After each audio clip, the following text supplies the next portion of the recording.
Shalom and welcome to Biblical Faith with Sam Peak. We invite you to join us as Sam brings a study in the Torah from the Jewish sages. And now our speaker, Sam Peak. So Shalom Aleichem. I always have to laugh a little bit because this is some kind of class, I tell you.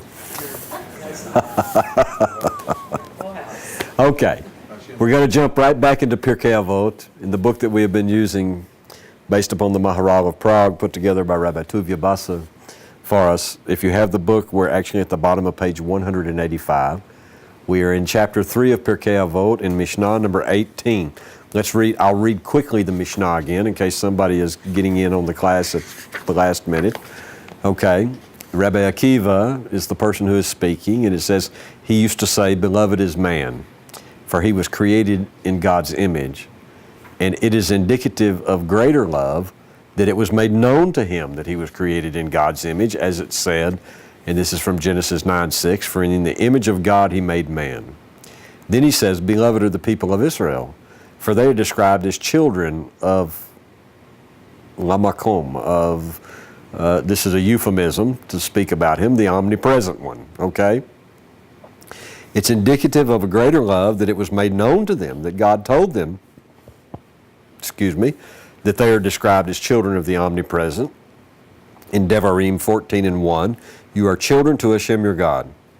Beloved are the people of Israel, for a cherished utensil was given to them, and it's indicative of a greater love that it was made known to them, for a cherished utensil was given to them, through which the world was created.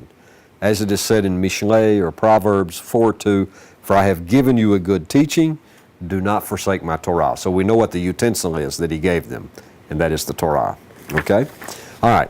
Back, we were looking at, the last time we were together, we were looking at all of these unbelievable things that the Maharal was saying about the B'Tselem Elokim, in the image of God. And we came down to the bottom of page 185, where he's beginning his paragraph where he says, "The image of God, Tselem Elokim, a deeper explanation." All right? He says, on a more profound level, the image of God, Tselem Elokim, refers to an intangible, meaning something that actually can't be not so much physically sensed as spiritually sensed, okay? An intangible aura rather than a physical shape. And listen to what he says. An example of this use of the word image is found in the verse in Daniel chapter 3 and verse 19. It says, "Then Nebuchadnezzar was filled with fury, and the image of his face changed." Same word, tselem, okay? Let's read on what he says. He says, did the physical shape of his face change? No. He didn't suddenly grow a big wart. You understand what he's saying? The physical shape of his face didn't change. It was the expression. And when we talk about people's expression, even though it's a physical thing we see on their face, our perception of it is intangible. In other words, our perception of it is in our spirit. We perceive in our spirit the aura that's coming off of whatever expression is on a person's face. And he is saying the image of God is like this, on a more deeper level. He says the events that befall a person can cause his face to be bright or to be dull. And it is this radiance that is referred to also as the image of God. The image of God, Tselem Elokim. Now he's talking about he's not discounting everything he's already taught us, okay? He's just talking about a deeper level, on a deeper level of interpretation. The image of God is also this. The image of God, Tselem Elokim, is a spark that flows from God and infuses divinity into each person. He's talking about literally the divine soul. It is an aura, the radiance of life that lights a person's face.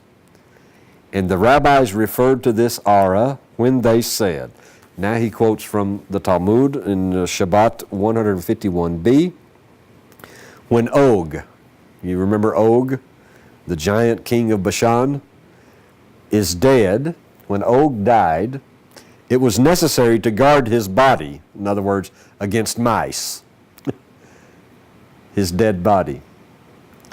But a one-day-old baby who is alive, who has a soul in that body, who's not empty, all right, does not need to be guarded against mice.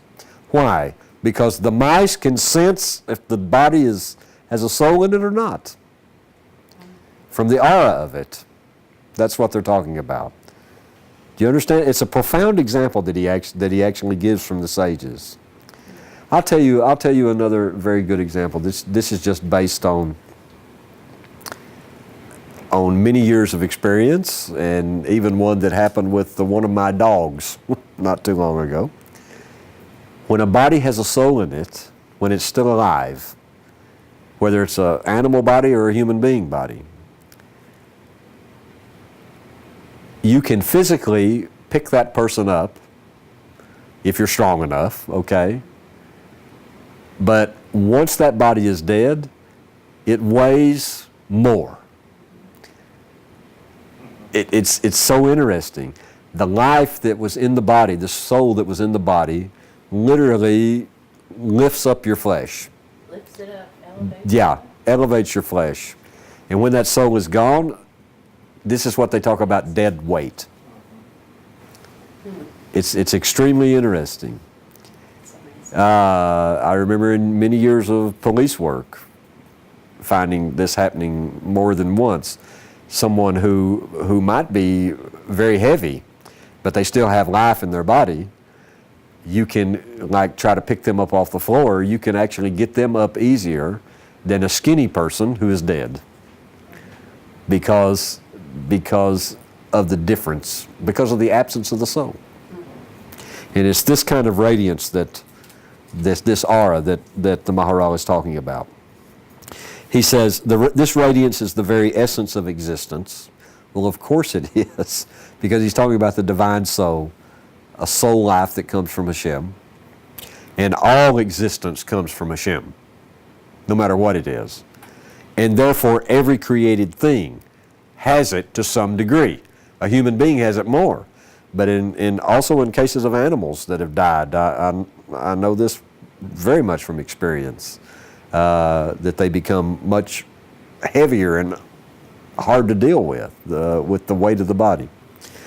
So every created thing has it to some degree. In objects, he says, we even sense it as a certain intangible beauty. He's even talking about what we think of as inanimate objects.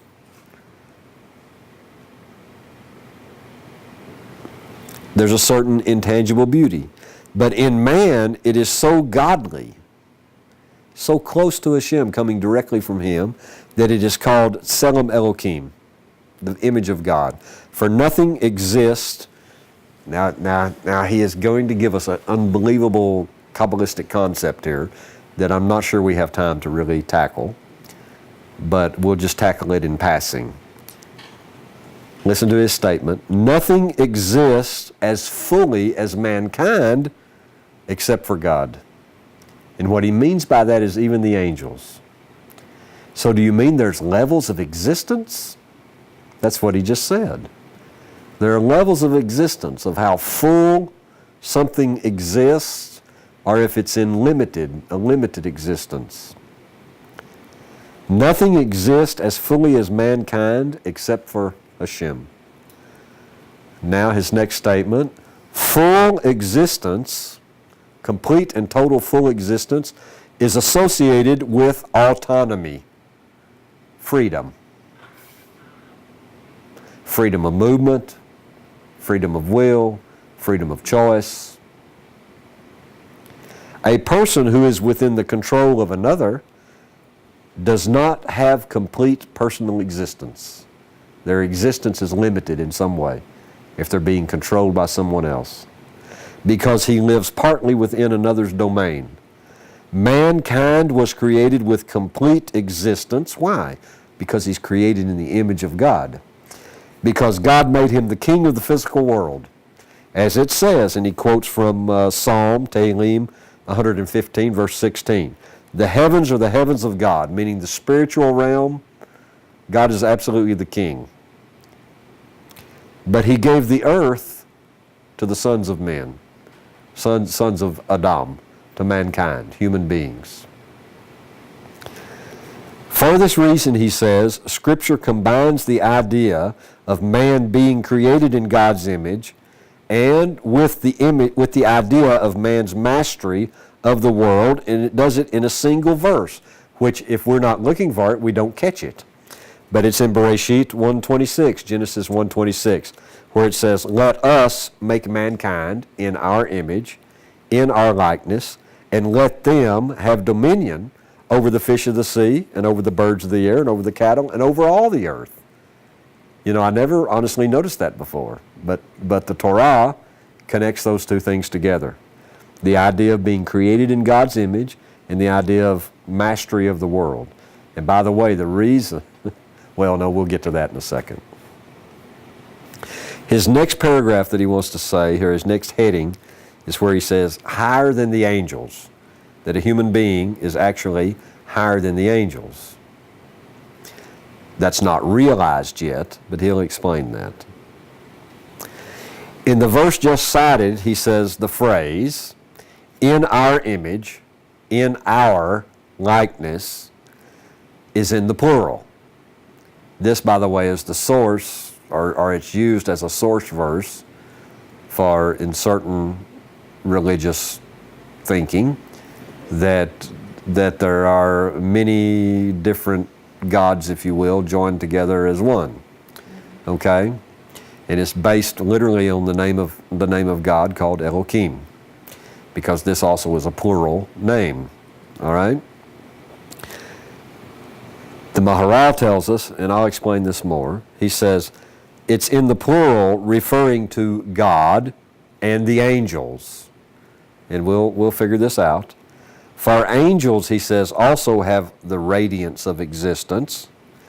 However, the very next verse says, and God created the man in his own image.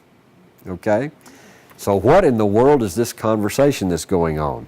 Let us make mankind in our image, in our likeness. Okay, you ready? Yes. So we have to understand, you know this already, but we'll repeat it. We have to understand, what does the name Elohim mean? Literally, in literal Hebrew, it means many Els, more than one. All right? Els. So what is an El? Power. A power. That's its primary meaning. The reason we call God, the reason it's our word for God, is because He is the power. And the name Elohim is used in this way. He is called Elohim because He is the singular power who created all of the other powers. Okay?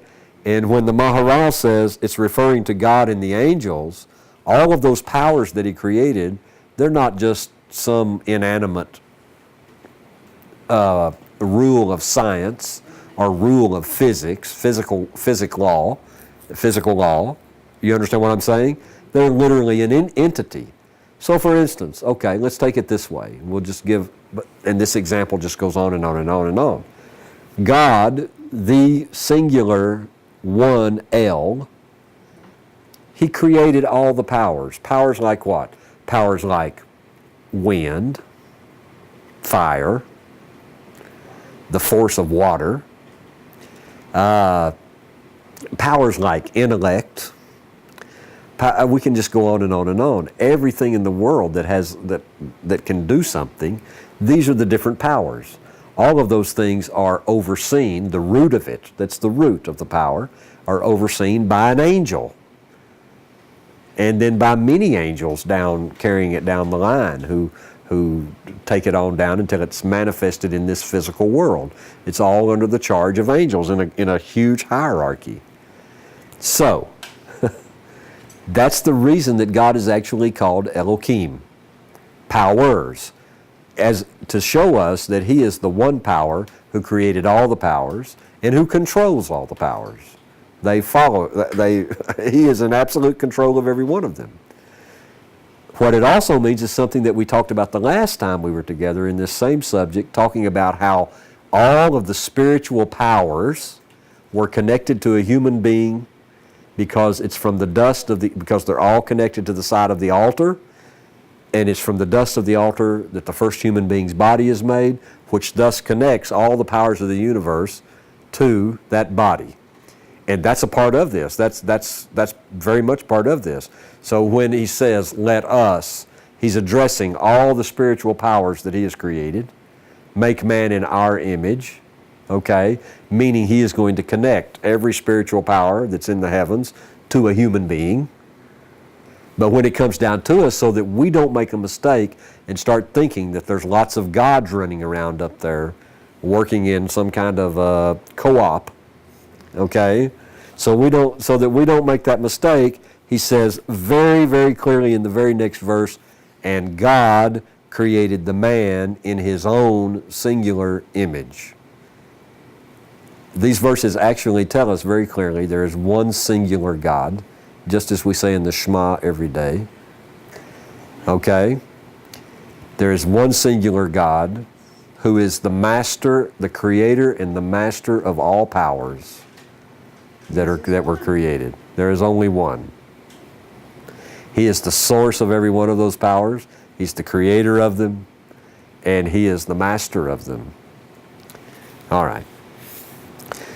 So he says, this verse where it says God created the man in his own image describes man's creation without any reference to the angels, without any reference to the powers, to tell us that he was created superior to the angels. Interesting. And his existence of human beings, if a person is really a human being, which now we have to bring a whole lesson one of these days on what that means. If a person is really a human being, then his existence can be compared only to God, only to Hashem. Because his existence, if he's a real human being, he has full existence. He is totally autonomous. Man's radiance, now he's going to explain something else. Man's radiance is superior to that of the angels because he is a physical being.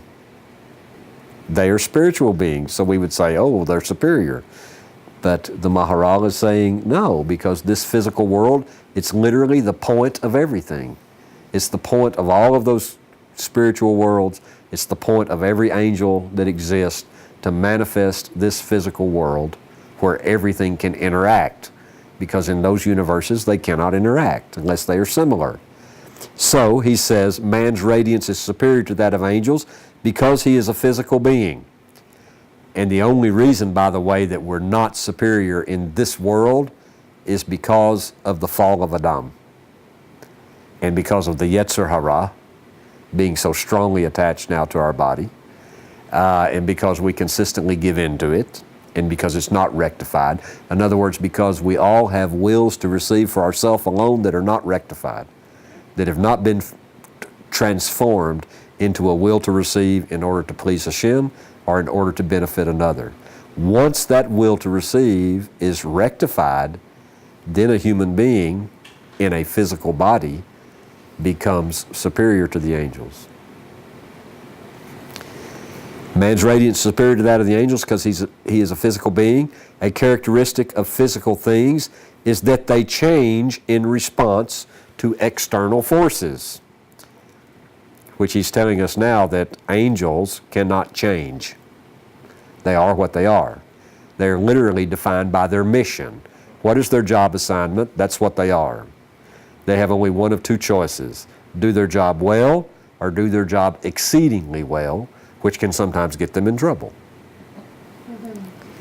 For examples, he says, objects accept shape, meaning in the physical realm, and the human body accepts the spirit, which animates it and gives it character, gives it who it is. Likewise, our physical being is then imprinted with the divine spark of the image of God.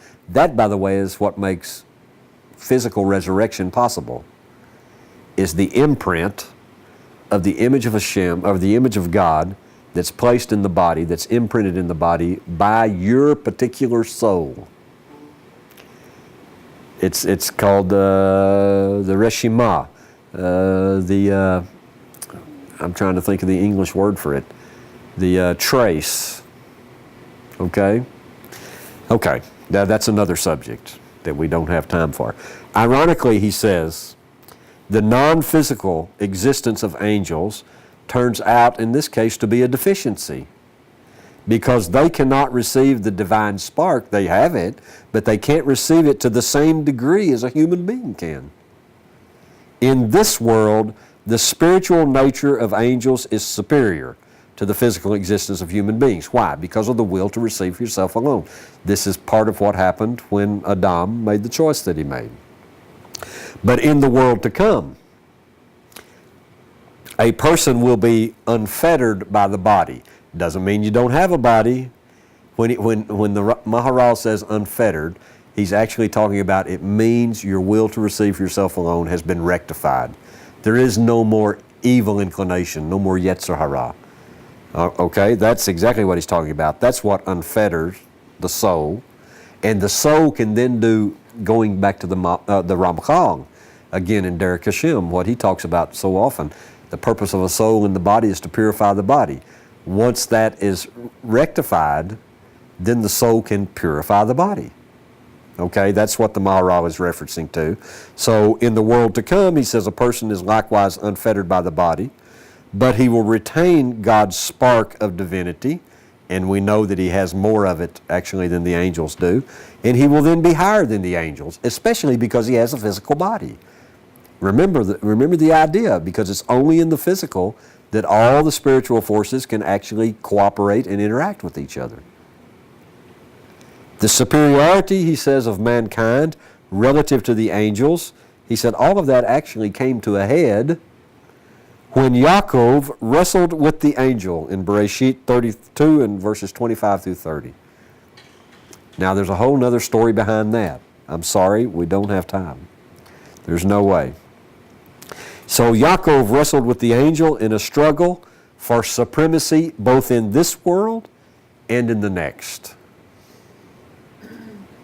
Well, maybe we do have just a moment because we're now actually in a position to enter into the Mishnah number 18, but I think we'll save that for the next time we're together.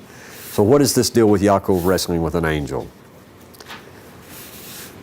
The sages tell us that he wrestled with the guardian angel of Esau, his brother, which, by the way, is why the physical representation of that angel,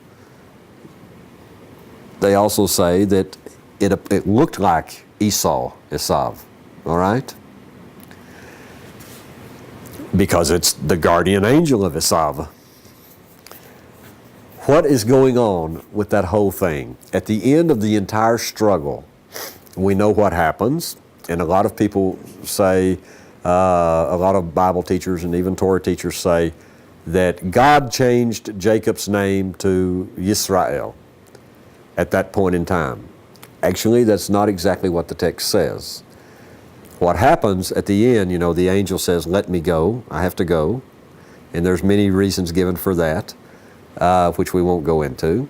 But Jacob says, I won't go until you bless me. And the angel says, and you will be called, your name won't be Jacob anymore. You will be called Yisrael. All right? We don't find in the Torah until like 2 chapters later that God, not an angel, but God himself tells Jacob, no longer is your name Yaakov, your name is Yisrael.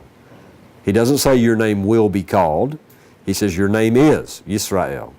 So what the angel did was simply said, your name is going to be changed. I'm not changing it. He didn't have the power to change it.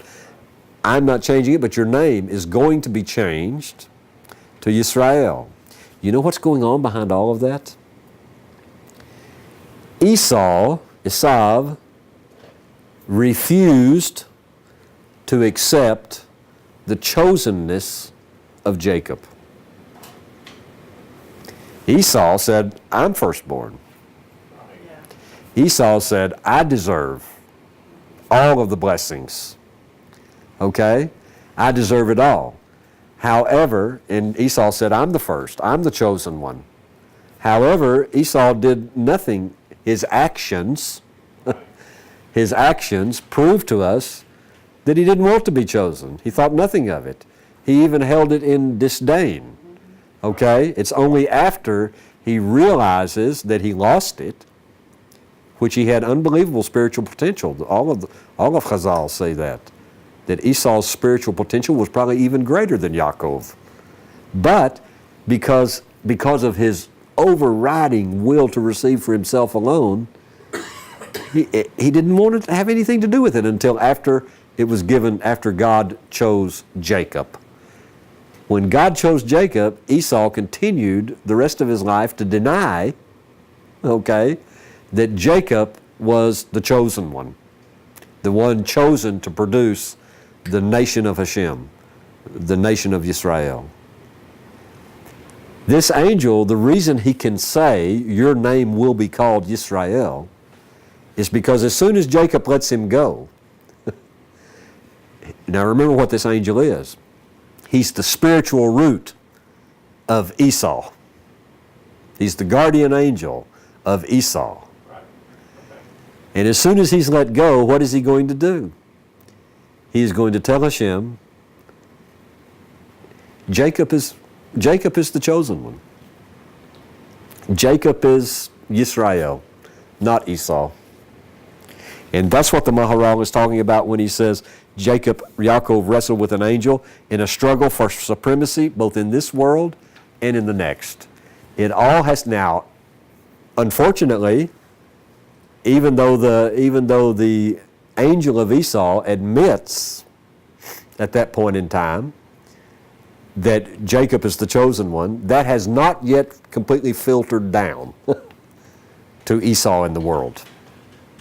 That, by the way, to tell you the truth, that's the source of the replacement theology that we find in Christianity. The refusal of Esau to say, you're the one, not me. That's the source of it. Just thought I'd throw that in at the tail end of it.